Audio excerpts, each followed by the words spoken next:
रेलगाड़ी और जीवन की सीख। एक गांव में एक छोटा लड़का राहुल रहता था। वह बहुत ही जिज्ञासु था और हर चीज को ध्यान से देखता और समझने की कोशिश करता। एक दिन उसने अपने दादाजी से पूछा, दादाजी, जीवन क्या है?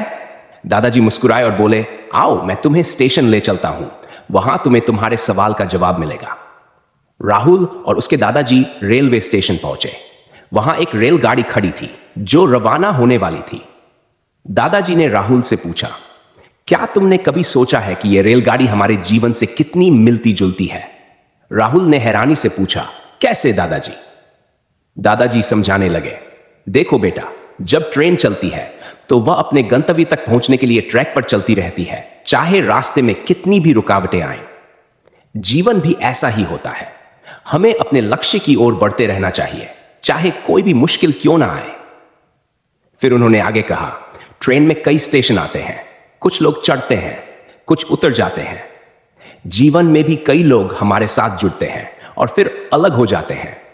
हमें इसे स्वाभाविक रूप से स्वीकार करना चाहिए और आगे बढ़ते रहना चाहिए।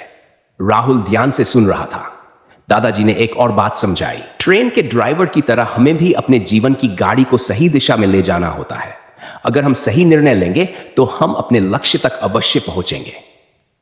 राहुल को अब जीवन की सच्चाई समझ में आ रही थी। उसने खुश होकर कहा, दादाजी, अब मैं समझ गया कि जीवन में हमेशा आगे बढ़ते रहना चाहिए, चाहे कितनी भी कठिनाइयां क्यों ना आए। जीवन एक रेलगाड़ी की तरह होता है।